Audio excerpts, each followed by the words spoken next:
Welcome to Preseason. We're always looking to level up our core game experience in new and exciting ways. This year, we'll be making gameplay changes aimed at evolving the support role, refining the jungler position, and polishing the overarching game flow of Summoner's Rift. We're looking for your feedback to help make the game even better before the 2014 season. We believe all players should experience a meaningful endgame fantasy, no matter what they play. Most of our roles and positions are already successful at this, but there were a few who typically fell behind the curve late game, specifically supports and junglers. Let's talk about supports first. Taking down an enemy nexus doesn't come cheap. Winning the Vision War often meant that individual players, usually supports, didn't have that extra gold to buy the items they wanted. Here, we're introducing new components to the Vision game that'll both increase strategy and diffuse responsibility for warding. You'll encounter new vision granting items this season called trinkets. Free to purchase and stored in their own item slot, each trinket offers something a little different, like revealing and disabling nearby wards, scouting a remote area, or placing a free ward. Because there's no cost to picking them up, trinkets are an easy and accessible way for everyone to take part in the Vision game. Another major change to Vision is that each player will have a maximum number of wards they can place on the map at any time. Our goal is to challenge players to make careful decisions about warding, as well as encourage the act of securing map vision as a true team effort.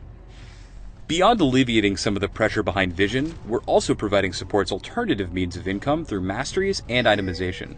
Several items designed for supports will now grant additional gold, making it easier for them to reach their endgame fantasy. We're also adjusting the way champions gain experience throughout a game, as we're making it easier to gain levels as you approach level 18. This should allow duo laners more freedom to ward and roam, while still being able to keep pace with the rest of their team without the fear of falling behind. Lastly, we want support players to feel like their contributions to a teamfight are as impactful as a high damage mage or a damage soaking tank.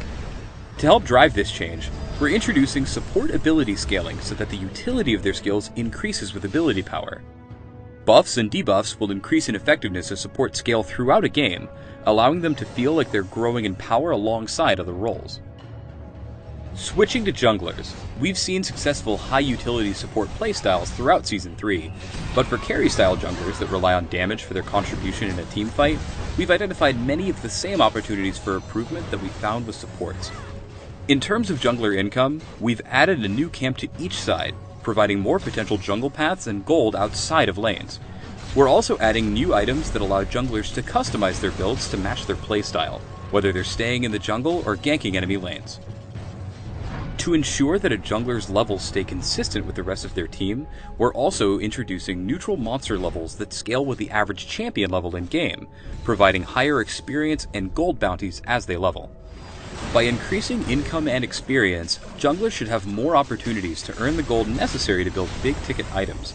So no matter what style you're looking to play, you'll be able to maximize your presence in teamfights and in the game overall.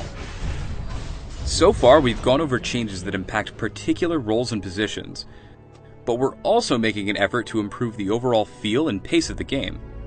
In addition to adding another jungle camp, we're also doing some light yard work around the Rift by cleaning up the size and shape of brush areas around the map. These changes should help reduce confusion around ward placement, as well as fog of war issues around certain choke points. To reduce the snowballing potential behind rushing down global objectives, we're adjusting the benefits from killing outer turrets, so they're more rewarding for the champions who destroy them, and have less of an effect on other lanes. Similarly, destroying an inhibitor will no longer make all of your minions stronger, just the ones pushing that lane. This should give teams that lose an inhibitor the ability to capitalize on an epic comeback, instead of having to worry about defending other lanes. Finally, the golden experience rewards from Dragon will now scale over time and give greater rewards throughout the game. The intent is that Dragon will be a hotly contested objective for teams even in the later stages where it's been considered obsolete. Combined with the other top-level changes we've discussed so far, we envision a more dynamic game experience in the upcoming season. And this is just the tip of the iceberg. To learn the full details of our preseason changes, including those not covered in the video, check out the rest of our preseason content and keep an eye out for more updates as we continue to gather your feedback.